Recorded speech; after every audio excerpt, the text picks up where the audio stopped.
जितने भी बच्चे आपके दोस्त हैं, आपके फ्रेंड्स हैं, जब वो 12th में पढ़ रहे हैं, ये पूरा बेच जो है हमारा IIT JEE एडवांस लेवल तक जाएगा। ध्यान रखिएगा, मेन तो अपन करेंगे, एडवांस करेंगे, नीट में भी कंप्लीट होगा। और 200 पर मंथ, 200 पर मंथ का बैच है। जल्दी से जल्दी ज्वाइन कीजिए, बहुत सारे बच्चों ने ज्वाइन कर लिया है और इस बैच को जल्दी जल्दी आप ज्वाइन करें, जिसमें आपके नोट्स, DPP ये सब आपकी जो है वो मिलती जाए। जिन बच्चों ने ज्वाइन किया वो जानते हैं उनको मिल रहा है, और जिनको मिल रहे हैं, जिन बच्चों ने ज्वाइन किया वो भी आगे जाके उसको सर्कुलेट करें, आपको फैला देना है, ठीक है। चलिए, हाँ तो मेरे प्यारे बच्चों, ये हमारा लेक्चर नंबर 2 आ रहा है, केमिकल इक्विलिब्रियम लेक्चर नंबर 2।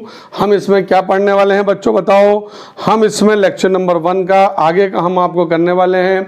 उस वीडियो को आप लोग देखेंगे और आप लोग जैसे मैंने आपको बताया था कि हम लोग 200 पर मंथ वाला जो 11th के जो स्टूडेंट हैं, 200 पर मंथ बैच के लिए बच्चों के लिए ये वीडियोस हम अभी दे रहे हैं, बच्चों को हम दे रहे हैं। DPP भी अभी आने वाली है, उसमें उनको नोट्स प्रोवाइड हो रहे हैं। और जो बाकी बच्चे जिन्होंने अभी तक रजिस्ट्रेशन नहीं करवाया है, वो बच्चे तत्काल रजिस्ट्रेशन करवा लेंगे। और रजिस्ट्रेशन नंबर, आप रजिस्ट्रेशन नंबर है, रजिस्ट्रेशन करने के लिए आप डायरेक्ट यहाँ पर रजिस्ट्रेशन नंबर लिखेंगे 9826273558। ये हमारा बच्चों रजिस्ट्रेशन नंबर है। और बैच का नाम क्या है? 11th IIT JEE and NEET, ठीक है, ये वाला बैच है। ये जो वीडियोस आपको मिल रहे हैं, डिटेल वीडियोस, ये इस बैच के ये वीडियोस मैं आपको दे रहा हूँ, and those videos are free of cost, ठीक है। अभी जो वीडियोस मैं आपको दे रहा हूं वो केवल और केवल केमिकल इक्विलिब्रियम के मिल रहे हैं आपको वीडियो, क्योंकि आप ये देख लीजिए कि केमिकल इक्विलिब्रियम हम कैसे पढ़ा रहे हैं, और जब आप इस बैच में आएंगे तो हम आपको कैसे पढ़ाएंगे। ये बैच जो है 200 पर मंथ है। इंडिया के अंदर लॉकडाउन के पीरियड में पैसा भी नहीं है, हम लोग गरीब लोग हैं, तो 200 रुपये महीना तो हम दे सकते हैं, और 200 रुपये महीने के हिसाब से मैंने ये बैच लॉन्च किया आप लोगों के लिए। मुझे उम्मीद है कि जितने बच्चे हैं फटाफट इस बैच को जो है ज्वाइन कर लेंगे, ठीक है बच्चों। चलो अपन आगे बढ़ते हैं। आगे जो है हमारे पास, वो है हमारे पास इस टॉपिक के अंदर हेडिंग डालेंगे आप सबके सब बच्चे, इक्विलिब्रियम, टाइप्स ऑफ इक्विलिब्रियम। क्या हेडिंग होगी हमारी? टाइप्स ऑफ इक्विलिब्रिया या इक्विलिब्रियम। हम बच्चों इसमें पढ़ेंगे टाइप्स ऑफ इक्विलिब्रियम, इक्विलिब्रियम के प्रकार, ठीक है। अब जो हम टाइप्स ऑफ इक्विलिब्रियम यदि हम यहाँ पे पढ़ते हैं बच्चों, तो टाइप्स ऑफ इक्विलिब्रियम है बच्चों, ये 2 प्रकार का इक्विलिब्रियम यहाँ पर होता है। नंबर 1 कौन सा होता है हमारा? नंबर 1 इज इक्विलिब्रियम हमें 2 टाइप का मिलता है बच्चों। नंबर 1 होता है फिजिकल इक्विलिब्रिया, जैसे कि इसका नाम है फिजिकल इक्विलिब्रियम, जैसे कि इसका नाम है फिजिकल, तो यहां पर क्या होगा? फिजिकल स्टेट चेंज होगी। तो हम इसमें क्या लिखेंगे कि जो एलिमेंट्स होता है, सेम एलिमेंट्स आर प्रेजेंट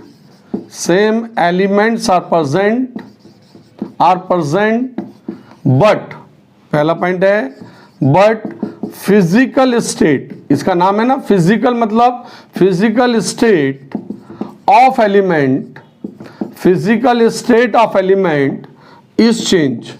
तो यहाँ पे चेंज क्या होने वाला है? एलिमेंट की फिजिकल स्टेट यहाँ पर चेंज होने वाली है। तो यहाँ पर सेम एलिमेंट होंगे, एलिमेंट सेम होंगे बच्चों, लेकिन क्या होने वाला है यहाँ पर? बट क्या होने वाला है?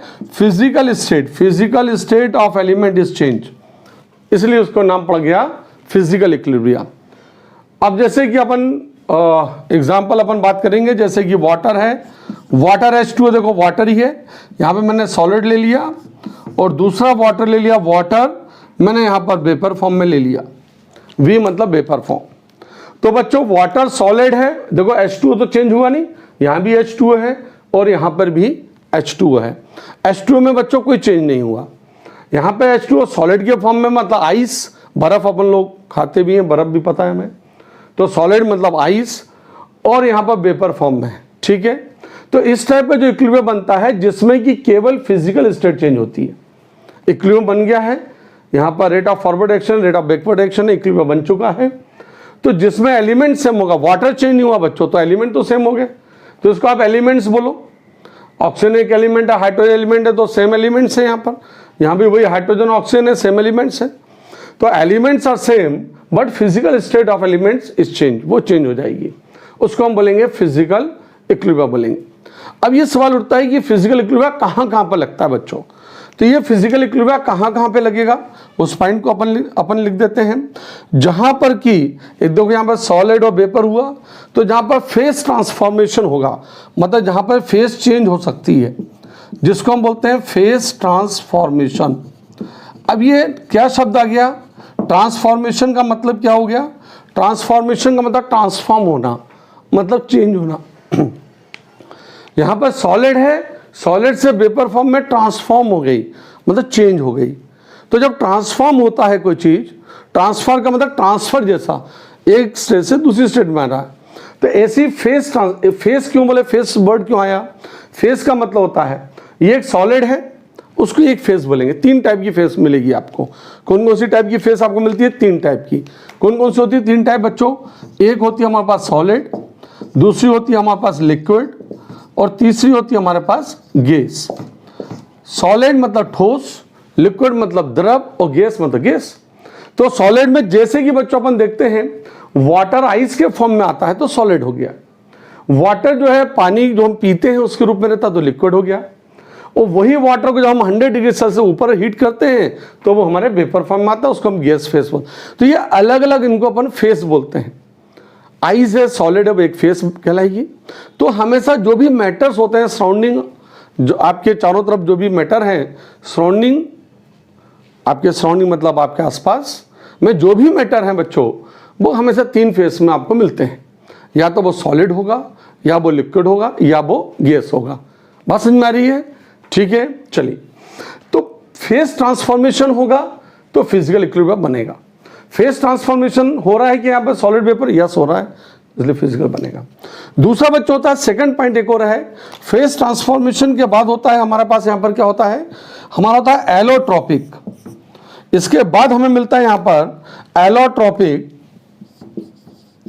Allotropic modification. मतलब एलोट्रॉपिक ऐसा होता है बच्चों, अभी आप 11th में हैं, आप ये भी देखेंगे जब आप 12th में पढ़ेंगे तो आप ये देखेंगे कि जो एलोट्रॉपिक मॉडिफिकेशन हो सकता है आपको दिखाई नहीं दे रहा हूँ, मैं यहाँ पर सेकंड वाला यहाँ लिख देता हूँ, सेकंड पॉइंट मैं यहाँ पे लिख रहा हूँ। यहाँ पर सेकंड होता है हमारा एलोट्रॉपिक मॉडिफिकेशन। तो बच्चों ये आपको दिखाई दिया।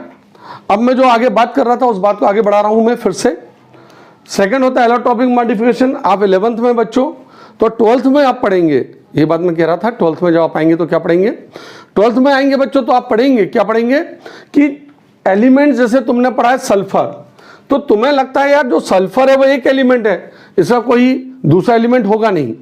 तो सल्फर बच्चों, यदि मैंने सल्फर यहाँ पर ले लिया तो सल्फर 2 रूप में हमें मिलता है। एक होता है सल्फर मोनोक्लिनिक, इसका नाम है, और दूसरा होता है सल्फर रोहम्बिक।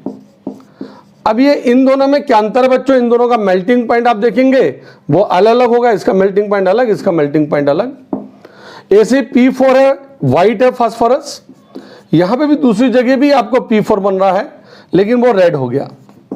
अब दोनों में देखो क्या P4 जो वाइट है वो सॉलिड है कि नहीं, यस ये सॉलिड है। रेड ये सॉलिड है कि नहीं, यस ये भी सॉलिड है। तो आपने क्या देखा, फेस का तो यहाँ पर ट्रांसफर नहीं हो रहा है, फेस चेंज नहीं हो रही है बच्चों यहाँ पर, लेकिन चेंज क्या हो रहा है, यहाँ पर एलोट्रॉपिक मॉडिफिकेशन हो रहा है। यहाँ पर जो व्हाइट था कलर चेंज हुआ, ये जो व्हाइट था वो रेड में चेंज हो गया, मतलब व्हाइट रेड में चेंज हो रहा है कलर, मतलब उसके स्ट्रक्चर में भी अंदर कुछ चेंज हो रहा है, ठीक है। और ये केवल हीटिंग इफेक्ट के कारण होता है, अपन गर्म करने से होता है। कैसे, जैसे यदि हम व्हाइट फास्फोरस लेते हैं बच्चों और उसको अपन 523 केल्विन पर अपन हीट करते हैं तो it is convert to red phosphorus. जब हम व्हाइट फास्फोरस लेते हैं और इसको हम 523 केल्विन पर हीट करते हैं, it is convert to red phosphorus. तो बच्चों व्हाइट किसमें चेंज हो गया, रेड में चेंज हो गया। 523 केल्विन पर ये दोनों मिलते हैं आपको, मतलब इक्विलिब्रियम बना, ये इसमें चेंज होगा, ये इसमें चेंज हो रहा। आप 523 से और ज्यादा गर्म कर दो, अपन ने और ज्यादा उसको हीट कर दिया बच्चों। जैसे हम इसको और ज्यादा हीट कर देंगे तो पूरा का पूरा जो व्हाइट है वो रेड में चेंज हो जाएगा। जितना पूरा पूरा जो व्हाइट है हमारा वो व्हाइट किस में चेंज हो जाएगा, रेड में चेंज हो जाएगा, क्योंकि हमने 523 केल्विन से और ज्यादा हीट कर दिया था, ठीक है। तो दो जो टाइप होते हैं, पहला होता है फेस ट्रांसफॉर्मेशन, जैसे वाटर सॉलिड है वेपर फॉर्म में आ गया। दूसरा एलोट्रॉपिक मॉडिफिकेशन, मोनोक्लिनिक सल्फर है रोहम्बिक में आ रहा है, या व्हाइट फास्फोरस है और रेड में आ रहा है। तो ये होते हैं एलोट्रॉपिक मॉडिफिकेशन के एग्जांपल। तो एलोट्रॉपिक मॉडिफिकेशन और फेस ट्रांसफॉर्मेशन वाटर सॉलिड और वेपर फॉर्म में आना है, ये फिजिकल इक्विलिब्रिया के एग्जांपल में आते हैं। देखिए इन दोनों में एलिमेंट सेम है, यहाँ भी एलिमेंट सेम है, लेकिन क्या होगा यहाँ पर इनकी फिजिकल स्टेट में चेंज हो जाएगा, तो फिजिकल इक्विलिब्रिया बोलेंगे। अब आप बोलेंगे सर यहाँ तो फिजिकल स्टेट में चेंज नहीं हुआ। यस, यहाँ पे नहीं हुआ, ये सॉलिड है, फिर एलोट्रॉपिक मॉडिफिकेशन हुआ, मतलब इनके स्ट्रक्चर में अंदर चेंज हो रहा है। ठीक है, यदि व्हाइट देखेंगे तो जो सफेद हो रहा है, तो सफेद फास्फोरस में आप देखेंगे जो P4 है वो आपको रिंग स्ट्रक्चर के रूप में ज्यादा एक साथ जुड़े हुआ नहीं मिलेगा। यहां पर रिंग स्ट्रक्चर में ज्यादा एक साथ जुड़ा हुआ मिलेगा, मतलब P4 यदि आप देखेंगे यहाँ पर बच्चों तो P है यहाँ पर, इस टाइप से हमें P4 हमें यहाँ पर मिल जाएगा, ऐसा इस टाइप से हमें P4 मिल जाएगा। ये आपको जो है वो ऐसा ऐसा ऐसा आपको मिल जाएगा व्हाइट वाला। और यदि आप यहाँ पर व्हाइट के अलावा यदि आप क्या करेंगे यहाँ बच्चों, व्हाइट के अलावा यदि आप यहाँ पर रेड करेंगे, तो ये जो व्हाइट फास्फोरस जब रेड में चेंज होगा तो क्या हो जाएगा यहाँ पर, ये सब में ये यहाँ पर इस टाइप से इसका स्ट्रक्चर बन जाएगा। देखिए ऐसा, मतलब क्या हुआ यहाँ पर, इन दोनों में अंतर क्या देखा आपने, इन दोनों में बच्चों अंतर ये देखा कि यहाँ पर ऐसा स्ट्रक्चर बन गया और यहाँ पर ऐसा स्ट्रक्चर है, मतलब दोनों अलग अलग एलिमेंट में अलग अलग एलिमेंट से में, लेकिन अलग अलग उनके स्ट्रक्चर चेंज हो रहे हैं, उनको अपन एलोट्रॉप कहते हैं। एलोट्रॉप की अपनी एक डेफिनेशन है। क्या डेफिनेशन है बच्चों एलोट्रॉप की? एलोट्रॉप की डेफिनेशन ये होती है कि इसमें physical and chemical properties same होती हैं, ठीक है, लेकिन फिजिकल प्रॉपर्टीज में, क्योंकि ये फिजिकल इक्विलिब्रिया है, फिजिकल प्रॉपर्टीज में मेल्टिंग पॉइंट में यहाँ पर अंतर आता है। तो व्हाइट फास्फोरस का मेल्टिंग पॉइंट अलग होगा और रेड फास्फोरस का मेल्टिंग पॉइंट अलग होगा। इसका मेल्टिंग पॉइंट कम होगा, इसका ज्यादा होगा। ठीक है, तो एलोट्रॉपिक में एलोट्रॉप्स का एक डेफिनेशन मैं यहाँ पे लिख देता हूँ आपके लिए। एलोट्रॉप का डेफिनेशन, क्योंकि एलोट्रॉपिक मॉडिफिकेशन भी आ रहा है तो आपका एलोट्रॉप का क्या आना चाहिए, आपको इसकी डेफिनेशन पता होना चाहिए। चलिए एलोट्रॉप्स की डेफिनेशन क्या कह रही है हमारी। एलोट्रॉप्स में क्या होता है बच्चों, chemical formula of the element, chemical formula of the element is same, chemical formula of the element is same, but chemical formula of the element is same, but chemical formula of the element is same, chemical formula of the element is same, element and chemical formula and chemical properties दोनों में एक साथ डाल दे रहा हूं। Chemical formula and chemical properties of the element is same,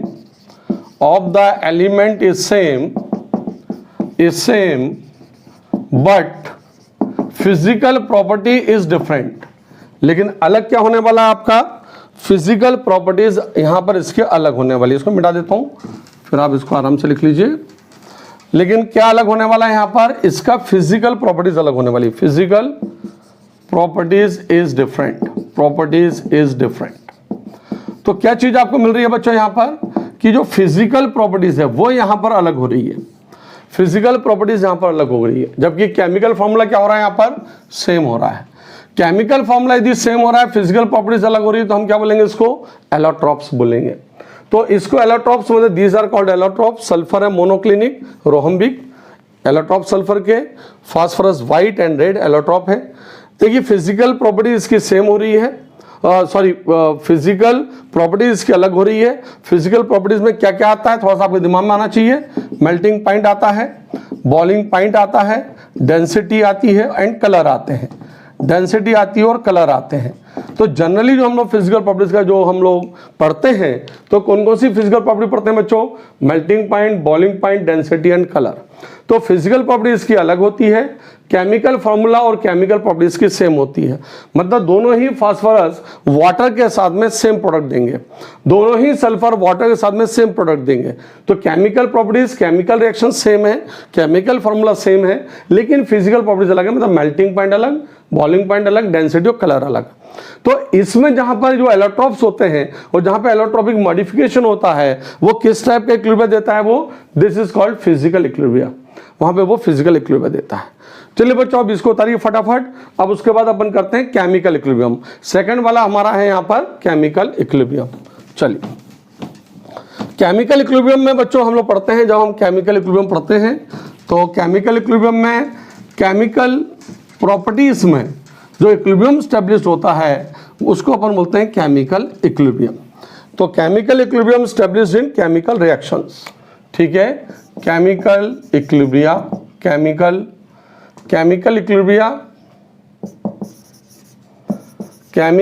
equilibrium ये आप यहाँ पे कॉपी में लिख लीजिए।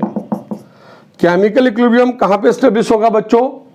केमिकल जैसा नाम है ये वैसे ही इसका काम होगा।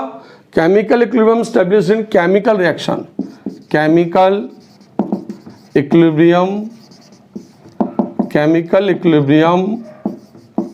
established in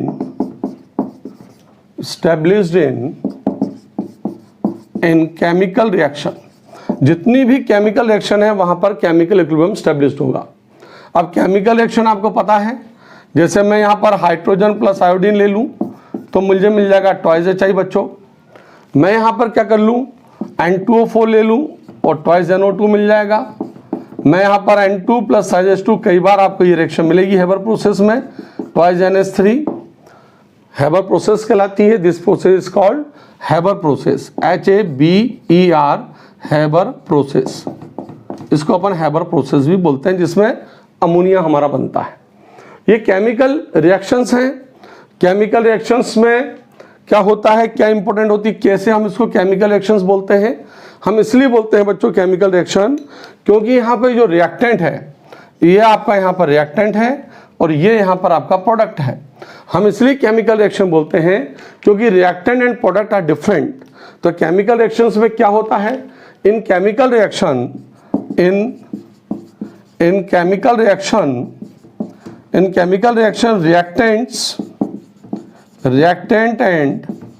reactant and products are different।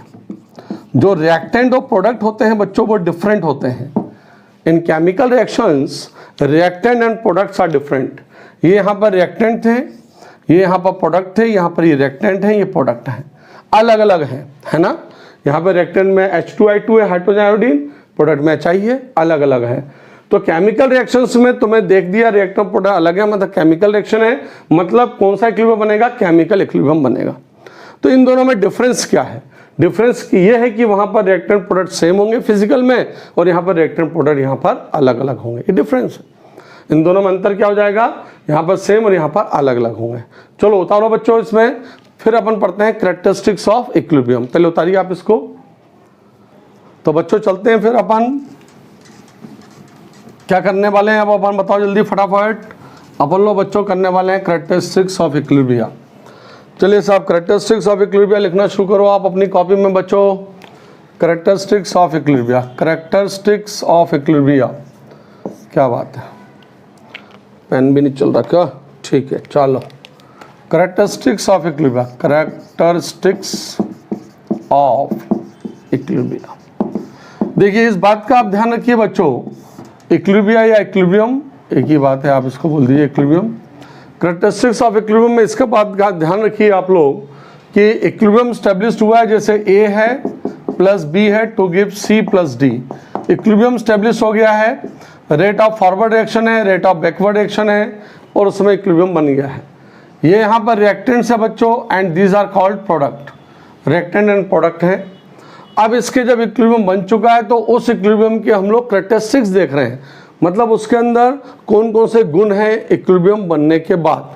ठीक है, तो पहला पॉइंट ये बोल रहे हैं कि यदि अपन यहाँ पर देखते हैं जैसे हमने A प्लस B लिया to give C plus D, ये बोल रहे हैं यदि अपन स्टार्ट में शुरू में एट स्टार्ट हमने करा A लिया B लिया और यहाँ पर 0 और 0 कर दिया, A कंसंट्रेशन B कंसंट्रेशन ले ली, A की A स्मॉल a और B की B कंसंट्रेशन, C और D यहाँ पर 0 है।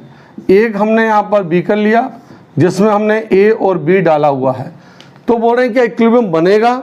यस, इक्विलिब्रियम एस्टैब्लिश्ड, इक्विलिब्रियम बनेगा, C प्लस D यहाँ पर हो जाएगा। ठीक है, यदि हमने शुरू में स्टार्टिंग में a प्लस बी लिया तो c प्लस डी बनेगा। फिर यहाँ पर ये बोल रहे हैं यदि हम स्टार्टिंग में यहाँ पर x और y कंसंट्रेशन हम ले लें, स्टार्टिंग में हम x और y कंसंट्रेशन ले लें और यहाँ पर 0 0 हो एट स्टार्ट, शुरुआत में हम ऐसा कर लें। ये यहाँ पर बीकर है और इस बीकर में हमने c प्लस डी ले लिया, तो क्या इक्विलिब्रियम बनेगा कि नहीं बनेगा? तो हम ये देखते हैं यस इक्विलिब्रियम इस्टेब्लिश्ड, मतलब equilibrium can be established by both direction. इस डायरेक्शन में c प्लस डी इनिशियल में हो x y या इनिशियल में a प्लस बी हो तो इक्विलिब्रियम कैन बी इस्टेब्लिश्ड। तो इक्विलिब्रियम आप पॉइंट डालेंगे, equilibrium can be established, can be established by both direction, जो दोनों डायरेक्शन है उसके द्वारा इक्विलिब्रियम यहाँ पे बन जाता है, बोथ डायरेक्शन। बात समझ में आ रही है? यदि हमने ऐसे लिया, यहाँ पे देखो ऐसा एक डायरेक्शन है हमारा, ऐसा सीधे जा रहा है, ऐसा आ रहा है यहाँ पर सेकंड डायरेक्शन है, तो दोनों ही डायरेक्शन में हमें क्या मिल रहा है बच्चों? इक्विलिब्रियम बन रहा है। आप बीकर के अंदर चाहे शुरू में a प्लस बी डाल दो या बीकर में शुरू में c प्लस डी डाल लो, आपको ये इक्विलिब्रियम मिल जाएगा। ठीक है, होता डालिए आप इसको। चलिए बच्चों अपन सेकंड पॉइंट डालते हैं। तो सेकंड पॉइंट क्या कह रहा है? सेकंड पॉइंट कह रहा है कि rate of forward and backward reactions are equal in equilibrium. यदि हमारे पास एट इक्विलिब्रियम, सेकंड पॉइंट डाल दीजिए कॉपी में, हमारे पास a प्लस बी है बच्चों, फिर c प्लस डी है, तो ये कह रहे हैं कि इक्विलिब्रियम पर, अब इक्विलिब्रियम बन चुका है, तो इक्विलिब्रियम पर क्या होगा? एट इक्विलिब्रियम, हम जब इक्विलिब्रियम बन चुका है तो वहां पर क्या होगा? RF मतलब होता है rate of forward reaction and RB होता है rate of backward reaction. At equilibrium rate of forward reaction and rate of backward reaction are equal, ये इक्वल होंगे, आर इक्वल, ठीक है, एंड कांस्टेंट। एक तो इक्वल भी होंगे और कांस्टेंट भी होंगे, यहाँ पर इक्वल भी होंगे यहाँ पे और कांस्टेंट भी होंगे। कौन कौन से? Rate of forward reaction, rate of backward reaction. लिख लिया बच्चों आप लोगों ने, इक्वल एंड कांस्टेंट। ठीक है, तो इक्वल और कांस्टेंट RF एंड RB यहाँ पर होते हैं। ये इसका कैरेक्टरिस्टिक्स है सेकंड। थर्ड कैरेक्टरिस्टिक्स पे चलते हैं बच्चों अपन लोग। थर्ड कैरेक्टरिस्टिक्स हमें मिलता है it is a dynamic in nature. क्या होता है यहाँ पर? Third is a dynamic in nature. ठीक है, इक्विलिब्रियम इज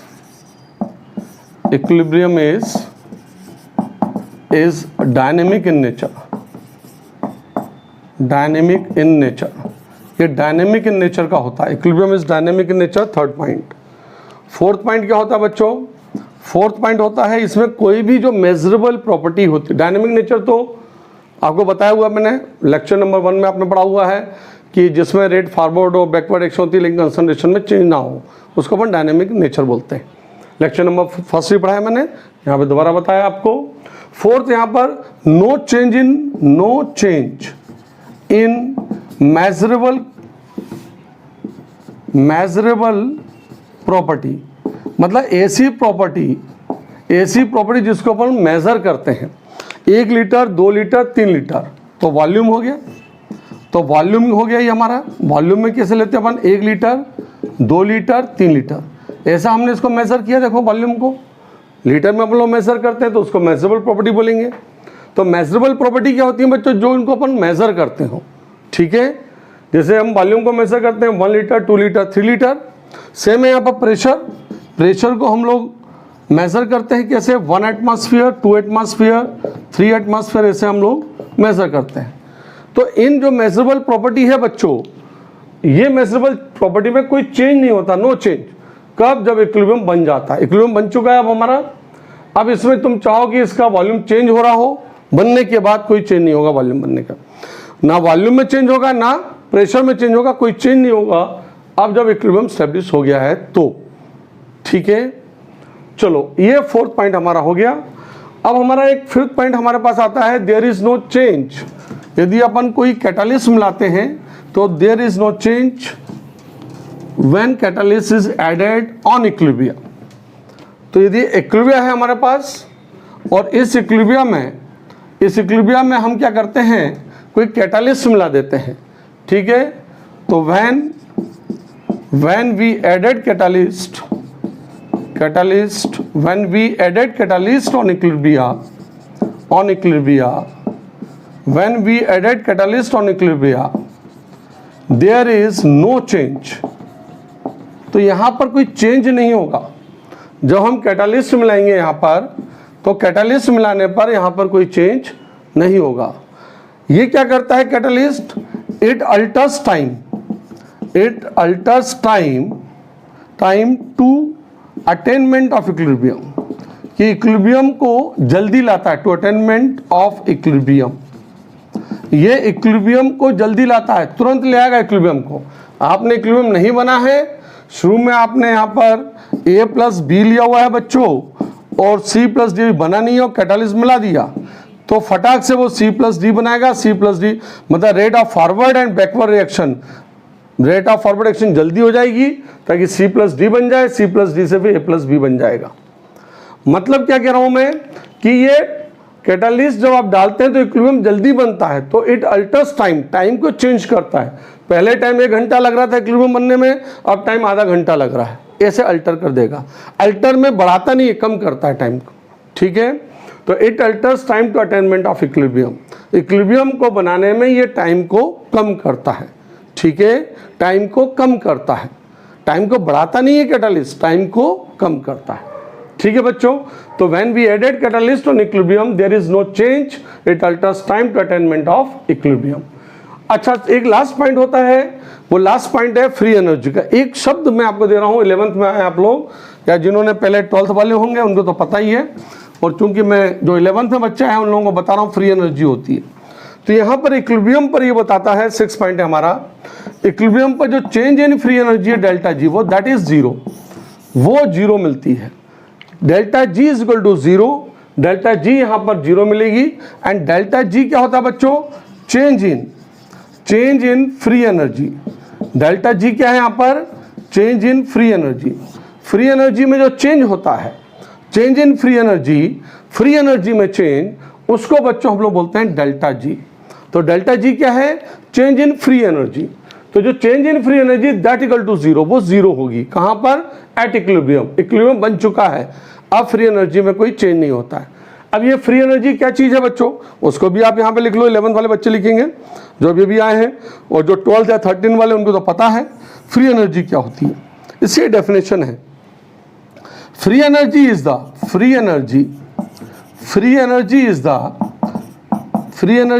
अवेलेबल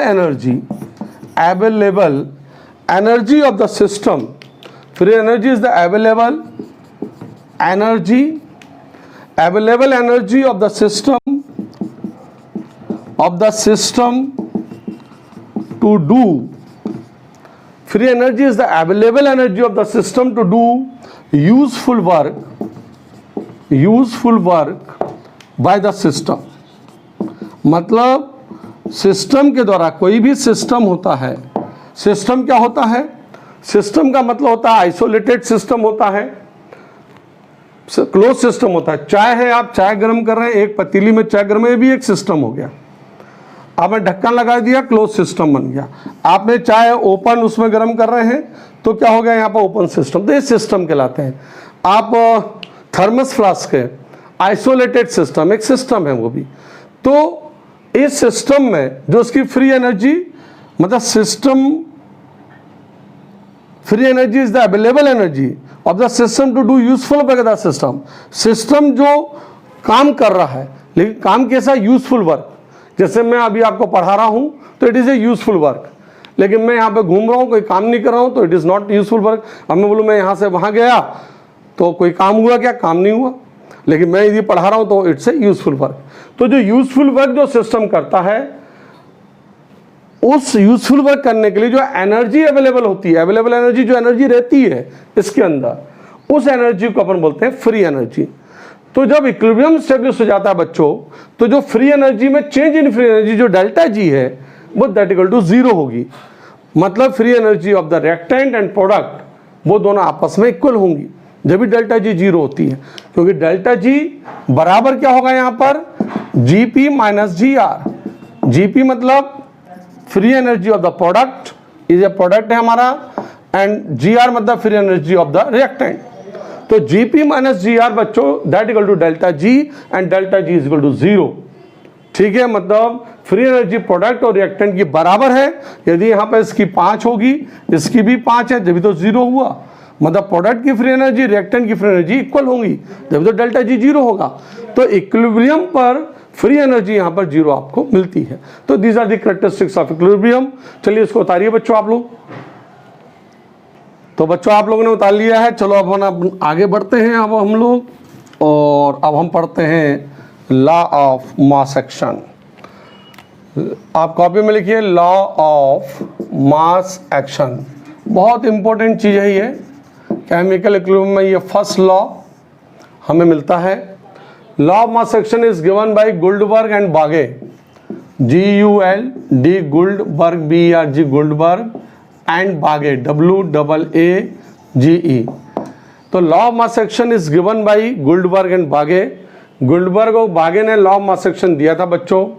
तो लॉ ऑफ मास एक्शन में क्या है आपका, लॉ ऑफ मास एक्शन की डेफिनेशन अपन लिखते हैं कि rate of forward action, RF मतलब rate of forward action is proportional, rate of forward action is proportional to multiple of active masses. Active mass एक वर्ड आ रहा है यहाँ पे, पहले आप डेफिनेशन लिखेंगे, फिर एक एक चीज अपन देखेंगे। Rate of forward action is proportional to multiple of active masses of the reactants, ठीक है। And RB rate of backward action, RB is also is proportional to multiple of active mass, बिल्कुल सेम जाएगा, of active masses of the reactants। अब देखो यहाँ पर यदि अपन बात करते हैं बच्चों RF की, यदि हमारे पास A + B to give C + D है, ये हमारे पास इक्विलिब्रियम मिल रहा है, और ये हमारे पास RF है, तो इसके लिए रिएक्टेंट ये होंगे, और यदि हमारे पास ये RB है तो इसके लिए रिएक्टेंट ये होंगे। ये ध्यान रखिए, यहाँ से रिएक्टेंट शुरू हो जाएंगे RB। Rate of backward action बोल रहे हैं, लेकिन उसके लिए रिएक्टेंट ये हैं, और रेट ऑफ फॉरवर्ड एक्शन तो उसके लिए रिएक्टेंट ये हैं। या तो आप ये बोल सकते हैं RB is proportional multiple of active masses of the product, क्योंकि मैंने उसको यहाँ पर रिएक्टेंट के रूप में RB को लिया हुआ है। आप इसको यदि प्रोडक्ट बोलना है, कंफ्यूज ना हो, तो आप प्रोडक्ट भी बोल सकते हैं, इसमें कोई इशू नहीं है, ठीक है। चलिए अब ये दोनों, ये गुल्डबर्ग एंड बागे ने ये बात बताई। थोड़ी सी हम बात करते हैं एक्टिव मास की, कि व्हाट इज एक्टिव मासेस। तो बच्चों एक्टिव मास का मतलब क्या होता है, तो एक्टिव मास का मतलब होता है concentration, and that equal to होता है मोल्स पर लीटर। ये जो हम कंसंट्रेशन जब हम मोल्स पर लीटर में लेते हैं, तो उसी को हम एक्टिव मास बोलते हैं, and it is represents bye bracket, उसको हम ब्रैकेट के द्वारा बताते हैं। एक्टिव मास मीन्स कंसंट्रेशन लेते हैं मोल्स पर लीटर में, और एक्टिव मास को रिप्रेजेंट करते हैं ब्रैकेट के द्वारा, स्क्वायर ब्रैकेट के द्वारा हम एक्टिव मास को रिप्रेजेंट करते हैं। तो RF is proportional to multiple of active masses of the reactant, means क्या हो गया, आपने डेफिनेशन लिख ली। तो इसको जो डेफिनेशन जो है उसी के अकॉर्डिंग यदि अपन उसका फॉर्मूला बनाते हैं, तो उसका फॉर्मूला क्या बनेगा, उसका फॉर्मूला बच्चों ऐसा बनेगा कि यहाँ पर ये RF है, प्रोपोर्शनल करा आपने, एक्टिव मास ऑफ रिएक्टेंट ये A एंड B, ऐसे ही हमने RB करा, प्रोपोर्शनल करा, active mass of C and D। ये जो एक्टिव मास मीन्स क्या हुआ, एक्टिव मास मीन्स कंसंट्रेशन क्या हुई, मोल्स पर लीटर हुई। प्रोपोर्शनलिटी का साइन यदि आपको हटाना है, तो हम RF बराबर करेंगे, KF हो जाएगा active mass of A and active mass of B हो जाएगा।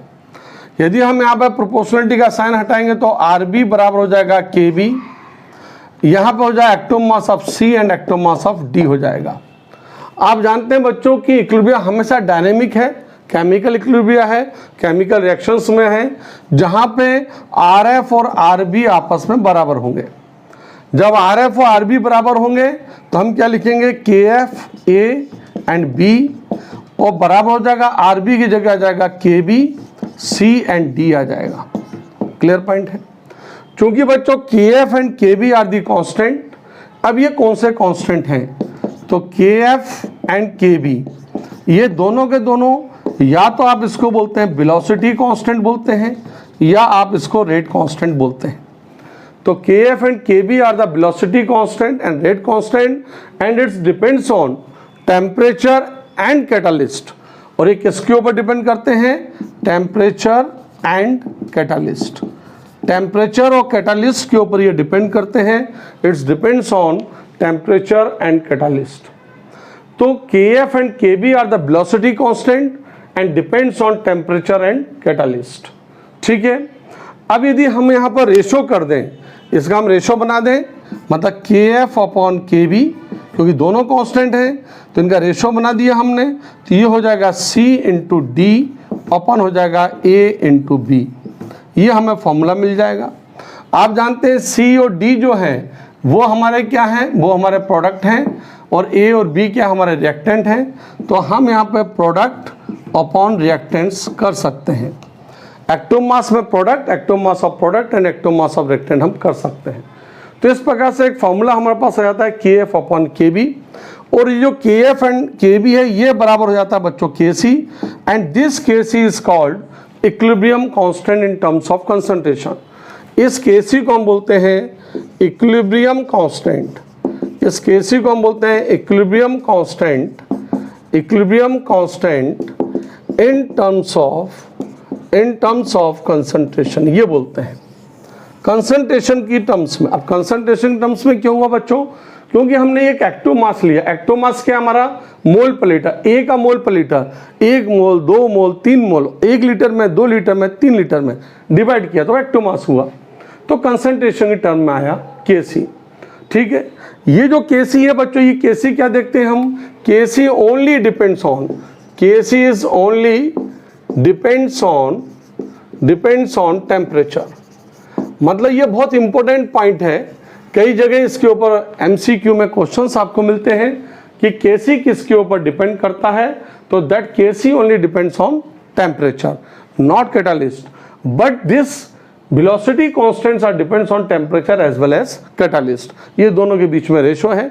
What is the KC, KC is the ratio of KF and KB। KC क्या है, KF एंड KB का एक रेशो है, जो वेलोसिटी कांस्टेंट दो है उनका रेशो है, and that ratio is called equilibrium constant, and this equilibrium constant in terms of concentration depends on temperature. तो इस प्रकार से बच्चों गोल्डबर्ग एंड बागे ने लॉ ऑफ मास सेक्शन हमारे हाथ में दिया था। ठीक है, इसको उतार लीजिए, आप लोग उतारिए, फिर इसके एग्जाम्पल उठाते हैं अपन। उतारिए, इसको उतार लिया आप लोगों ने। चलिए अब अपन शुरू करते हैं। यहाँ पर कुछ एग्जाम्पल हम गोल्डबर्ग एंड बागे ने जो दिए तो उसके एग्जाम्पल्स अपन ले लेते हैं, उन एग्जाम्पल्स के बारे में अपन बात करते हैं। तो कौन कौन से एग्जाम्पल्स हमारे हाथ में हैं। पहला एग्जाम्पल यदि अपन लेते हैं, पहला एग्जाम्पल यदि हमने लिया जैसे 2A + B 2 give C + D। अब एक एग्जाम्पल हमने लिया, ठीक है बच्चों, ये सब आप ध्यान रखिए गैसियस कंडीशन में है, इस बात का आप लोगों को ध्यान रखना है कि these are all present in gaseous form. Phase क्या है इनका, गैस फेस है। अब अपन इसमें KC करना है, तो मैंने क्या बताया, प्रोडक्ट अपॉन रिएक्टेंट, ये फॉर्मूला बताया। प्रोडक्ट क्या है, यहाँ पर C है, C हो गया, D हो गया एक्टिव मास में। अब A के आगे 2 है तो 2A होंगे, यहाँ पर A and A active mass में 2 हो जाएंगे और ये B हो जाएगा। या इसको आप ऐसे लिख सकते हैं, C हो गया, D हो गया, 2A हैं तो हम इसको लिख सकते हैं A की पावर 2 एंड B। तो इस प्रकार से ये KC का फॉर्मूला आपको मिला।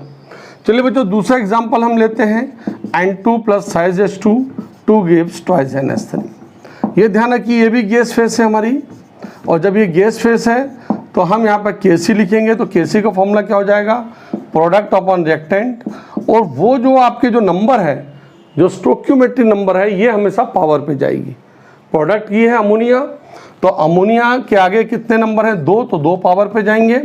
यहाँ पे नाइट्रोजन देखिए 1 है तो 1 आ जाएगा। यहाँ पे देखो हाइड्रोजन के आगे 3 नंबर हैं तो हम हाइड्रोजन की पावर 3 करेंगे, तो हमने यहाँ पे लिखा हाइड्रोजन की पावर 3। तो इस प्रकार से KC की वैल्यू इस इक्विलिब्रियम के लिए आपको ऐसी मिलेगी। आप यहाँ पर तीसरा इक्विलिब्रियम यहाँ पर लेते हैं, तो थर्ड इक्विलिब्रियम मैंने लिया यहाँ पर N2O4 two gives twice NO2।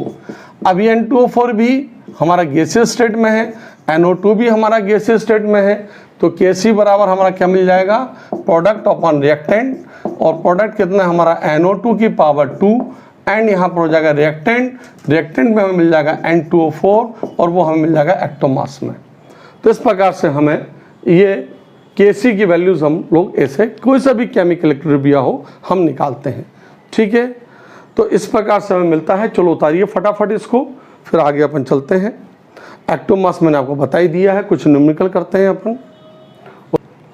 उतार लिया आप लोगों ने। चलिए अब अपन बात करते हैं यहाँ पर कि एक्टिव मास जो है हमारे पास, जो हमने कंसंट्रेशन में लिया, इस एक्टिव मास को दो टाइप से आप कर सकते हैं। कैसे? एक बात तो ये मैंने बताई आपको एक्टिव मास क्या होता है, मैंने बताया कि ये मोल्स पर लीटर में होगा एक्टिव मास। दूसरा बताया ये ऐसा यहाँ पर एक्टिव मास लिया जाएगा ब्रैकेट के अंदर, स्क्वायर ब्रैकेट के अंदर। तो active mass is the mass जब एक्टिव फॉर्म में हो, मास present in active form, mass present in active form. जो मास एक्टिव फॉर्म में हो उसको हम एक्टिव मास बोलेंगे, और यहाँ पर मोल्स पर लीटर में होगा, ब्रैकेट में आएगा। दूसरी बात, चूंकि ये गैसेस कंडीशंस में हम ले रहे हैं, हमने नाइट्रोजन लिया था, थ्राइस H2 लिया था, ट्वाइस NH3 लिया था, हमने इसको भी गैस लिया बच्चों, इसको भी गैस लिया, ये भी गैस है। तो हम लोग क्या करेंगे, जब सबके सब गैस हैं तो गैसियस की जो आइडियल गैस इक्वेशन है बच्चों वो भी यहाँ पे लगने वाली है, लगेगी निश्चित रूप से। तो आइडियल गैस इक्वेशन क्या होता है हमारा, PV = nRT। चलो उसमें भी अपन देख लेते हैं, क्योंकि इन गैसियस कंडीशन, यदि गैसियस कंडीशन है तो हमारे पास ये आइडियल गैस इक्वेशन हमें मिल जाएगी। और जैसे हमें मिलेगी तो हम क्या करेंगे, प्रेशर है, गैस है मतलब प्रेशर P बराबर क्या हो जाएगा, N/V इंटू हो जाएगा हमारा RT। आप यहाँ पे N/V means moles per litre हो गया। तो मोल्स पर लीटर जो आपने लिया वही एक्टिव मास है, मोल्स पर लीटर यहाँ पर एक्टिव मास, वही मोल पर लीटर यहाँ पे आ रहा है। अब चूंकि यहाँ पे आप जानते हैं बच्चों R ये कांस्टेंट है, और टेम्परेचर T भी हमने यहाँ पर कांस्टेंट ले लिया। कांस्टेंट टेम्परेचर हम हमेशा लेते हैं। जितने भी इक्विलिब्रियम वाले न्यूमेरिकल अपन करेंगे, सारे न्यूमेरिकल में T जो रहता है हमें वो कांस्टेंट मिलेगा। तो R कांस्टेंट है, T कांस्टेंट है, तो जो P जो होगा उसका क्या हो जाएगा, P यदि दोनों कांस्टेंट तो P is proportional to N/V हमें मिल जाएगा। मीन्स जितने हमारे पास नंबर ऑफ मोल्स मिलेंगे उतना ही उसका प्रेशर बढ़ेगा। जितने हमें नंबर ऑफ मोल्स मिलेंगे बच्चों उतना ही उसका प्रेशर बढ़ेगा। जितने आप नंबर ऑफ मोल्स बढ़ाते जाएंगे प्रेशर उसका बढ़ता जाएगा। तो इसको आपको ध्यान रखना है कि PV = nRT में जो प्रेशर होता है वो किसके प्रोपोर्शनल होता है, नंबर ऑफ मोल्स के प्रोपोर्शनल होता है। यहाँ पे 2 मोल्स हैं तो प्रेशर यहाँ पर कम हुआ, 3 और 1 4 मोल्स हैं तो प्रेशर ज़्यादा होगा, क्योंकि रिएक्टेंट में 4 मोल्स हैं तो प्रेशर इस साइड ज़्यादा है, इस साइड प्रेशर कम है। ठीक है, तो क्या होगा, जब भी आप प्रेशर बढ़ाएंगे तो इक्विलिब्रियम इस डायरेक्शन में जाना शुरू कर देगा। ये सब हम आगे कंडीशंस की यहाँ से आती हैं। ठीक है बच्चों, इसको उतार लीजिएगा। चलो इसके ऊपर एक न्यूमेरिकल अपन लिखते हैं। न्यूमेरिकल है बच्चों हमारे ऊपर एक्टिव मास में, यदि मैंने यहाँ पर 36.5 gram of HCl dissolve in 2 litre vessel.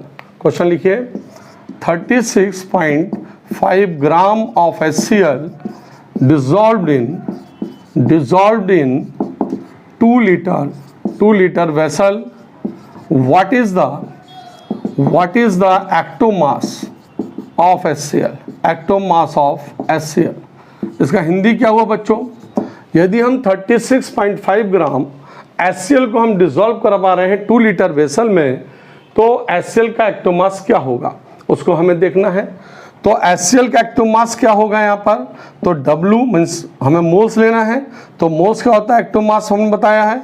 HCl active mass में क्या होगा, मोल्स पर लीटर होगा, और मोल्स बराबर क्या होते हैं, W/M/V। V हमेशा लीटर में होता है बच्चों, V in litre. W weight होगा, वेट कितना दिया है यहाँ पर 36.5 दिया हुआ है ग्राम अपॉन HCl। अब HCl का मॉलिक्यूलर वेट देखते हैं, M बराबर क्या है, मॉलिक्यूलर वेट।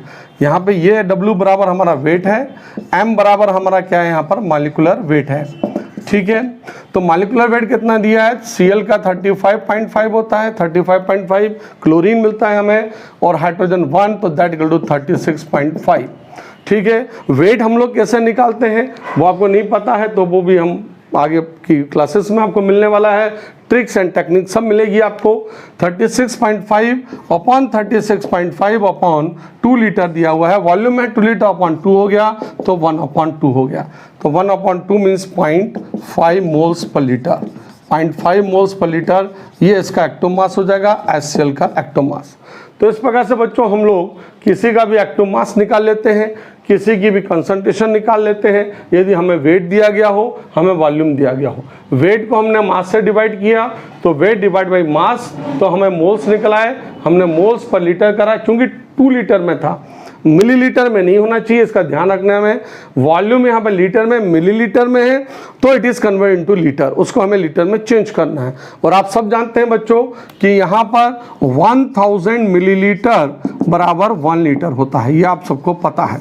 तो यहाँ पर जितने भी मिलीलीटर में हो तो वो आप उसको लीटर में चेंज करेंगे।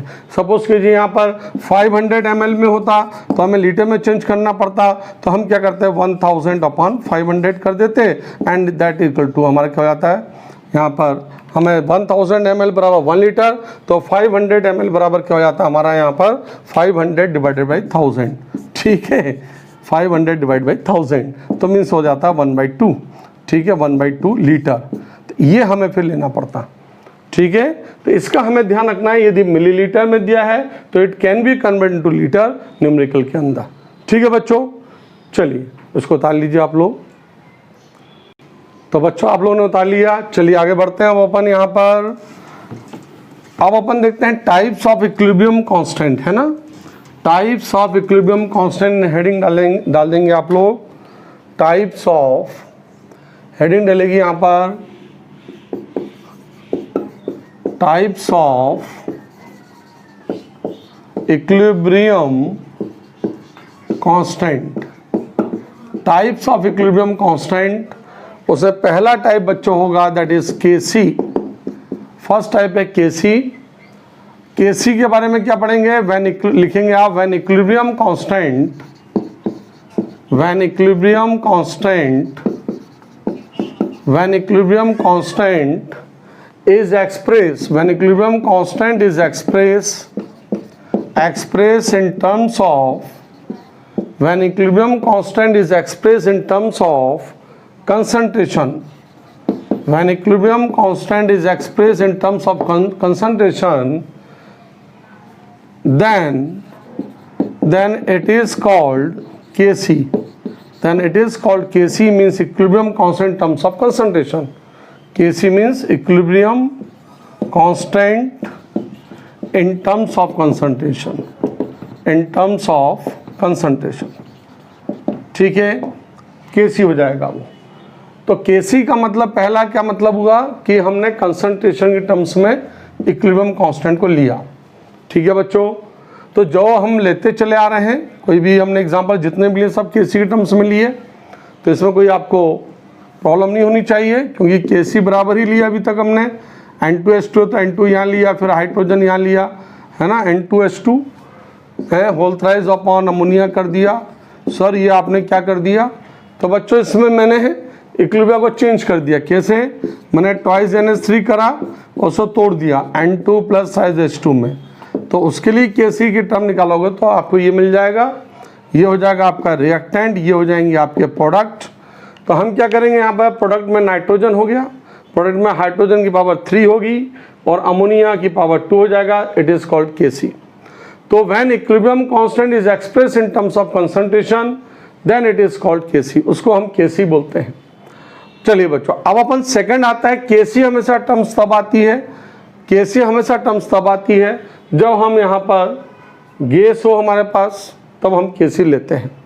लेकिन जब हमारे पास सॉलिड है, सबके सब हमारे पास सॉलिड है, तो क्या हम केसी की टर्म्स लेते हैं, तो हम उस समय केसी की टर्म्स नहीं लेते। मतलब यदि अपन इसमें लिखेंगे आप second point, when solid and liquid, when solid and liquid present with gas, जब गैस के साथ सॉलिड और लिक्विड दोनों मिलते हों, सॉलिड भी मिल रहा है और लिक्विड भी मिल रहा है, किसके साथ में, गैस के साथ में। When solid and liquid present with gas, gas के साथ में दोनों मिलते हैं बच्चों, तो हम लोग क्या नहीं लेते, तो हम लोग यहाँ पर सॉलिड और लिक्विड को नहीं लेते। फॉर एग्जांपल बात करते हैं, चलिए एग्जांपल लेते हैं अपन। हमने लिया यहाँ पर कैल्शियम कार्बोनेट, ये एक सॉलिड है। फिर हमने यहाँ पर CO ले लिया, ये भी सॉलिड है, और CO2 ले लिया, वो गैस है। ठीक है, अब यहाँ पर हमें Kc की टर्म लेनी है, Kc। तो Kc बराबर क्या हो जाएगा बताओ? तो Kc बराबर हो जाएगा सॉलिड एंड लिक्विड, ये यहाँ पर कांस्टेंट हो जाएगा, यूनिटी हो जाएगा यहाँ पर। ठीक है, तो CO के लिए यहाँ पर यूनिटी कर देंगे, CO2 के लिए यहाँ पर CO2 कंसंट्रेशन हो जाएगी, और CaCO3 के लिए भी हम यहाँ पर यूनिटी कर देंगे। तो Kc बराबर हो जाएगा concentration of CO2, means moles per litre of CO2। CO2 का मोल्स पर लीटर आपको मिल जाएगा। 1 किसका है? यहाँ पर 1 हमारा CO का है। 1 किसका है? वो CaCO3 का है। तो 1 क्यों लिया हमने? क्योंकि सॉलिड के लिए यूनिटी हो जाएगा, 1 हो जाएगा। लिक्विड के लिए क्या हो जाएगा बच्चों? 1 हो जाएगा। Solid and liquid present with gas, gas के साथ में यदि सॉलिड एंड लिक्विड है तो हम Kc के टर्म्स में सॉलिड और लिक्विड को हम यहाँ पे हटा देंगे और केवल हम गैस की टर्म लेंगे। चलिए एक अच्छा सा एग्जांपल मैं आपको दे रहा हूँ, एक और अच्छा सा एग्जांपल है जो मोस्ट कंफ्यूज होते हैं बच्चे उस एग्जांपल में, Kc के अंदर। ये फर्स्ट में चल रहा है Kc। कौन सा एग्जांपल है बच्चों? वो एग्जांपल है हमारे पास, यदि सपोज कीजिए हमारे पास एसिटिक एसिड दिया गया हो, CH3COOH लिक्विड है, एथेनॉल है वो भी लिक्विड है बच्चों, उससे हमने इथाइल एसीटेट बना दिया, वो लिक्विड है, एंड वाटर बना दिया, वो लिक्विड है। तो क्या Kc की टर्म यहाँ पे होगी? तो यस, Kc की टर्म यहाँ पे होगी। जब क्यों? क्योंकि ऑल आर इन लिक्विड, सब लिक्विड ही केस में है।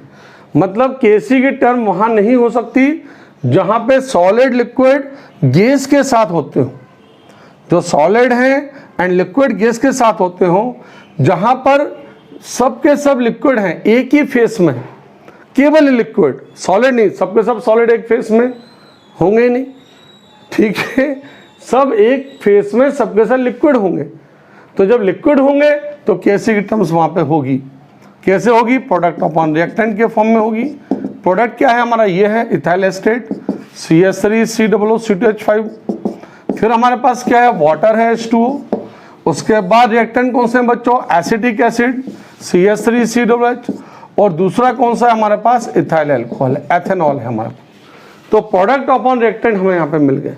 ठीक है, तो कंसंट्रेशन इथाइल एसिटेट की लेंगे, इसको हम लोग बोलते हैं, जो reaction it is called formation of esterification, formation of ester, जिसको हम बोलते हैं एस्टरिफिकेशन, फॉर्मेशन ऑफ एस्टर या esterification, reaction of esterification, formation of ester. Formation of esterification नहीं है, फॉर्मेशन ऑफ एस्टर है, जिसको एस्टरिफिकेशन बोलते हैं। ये देखो, ये एस्टर बन रहा है, इसको अपन एस्टर बोलते हैं। क्यों बोलते हैं एस्टर? क्योंकि यहाँ पे COO के दोनों ओर एल्काइल ग्रुप है, इसलिए हम इसको एस्टर बोलते हैं। वहां पर जब यहाँ पे लिक्विड है, ये भी लिक्विड है, ये भी लिक्विड है, ये भी लिक्विड है, तो हम लेते हैं। लेकिन लिक्विड हो यहाँ पर और गैस हो तो हम लिक्विड को कांस्टेंट लेंगे, सॉलिड और गैस हो तो सॉलिड को हम यहाँ पर कांस्टेंट लेंगे। 1 और 1 लिया, तो इस प्रकार से Kc हमें मिला। चलो बच्चों, अब अपन आगे बात करते हैं। अब हम लोग आगे बात करेंगे यहाँ पर Kp की। सेकंड है हमारा Kp सेकंड इक्विलिब्रियम कांस्टेंट है। तो when equilibrium constant is expressed in terms of pressure, इसको पॉइंट को लिखो आप यहाँ पर, when equilibrium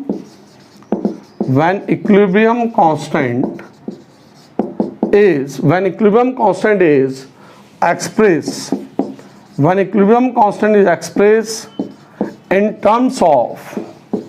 terms of pressure, when equilibrium constant is expressed in terms of pressure, then equilibrium constant is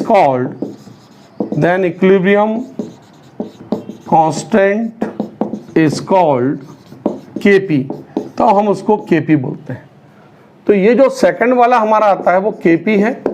types of equilibrium constant में 2 हैं, पहला वाला Kc, दूसरा वाला Kp। तो Kc एंड Kp हमें मिलते हैं। इक्विलिब्रियम कांस्टेंट प्रेशर की टर्म्स में हमें मिल रहा है express in terms of pressure, express in terms of pressure, तो हम उसको केपी बोल रहे हैं।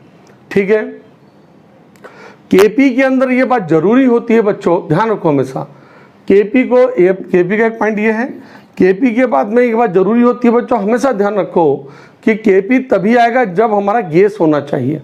सॉलिड लिक्विड के साथ ये गैस है तब केपी आएगा। केसी कब आएगा? गैस है तब भी केसी आएगा, गैस है तब भी केपी है। केपी और केसी दोनों मिलते हैं। ठीक है, जहां पर केसी मिल रहा है वहां केपी भी मिलेगा, लेकिन केपी के लिए आने के लिए एक गैस का होना बहुत जरूरी है। ठीक है, यदि हमेशा लिक्विड ही लिक्विड मिल रहे हैं, अब हमने एक एग्जांपल अभी पहले दिया तुम्हें, कौन सा एग्जांपल दिया?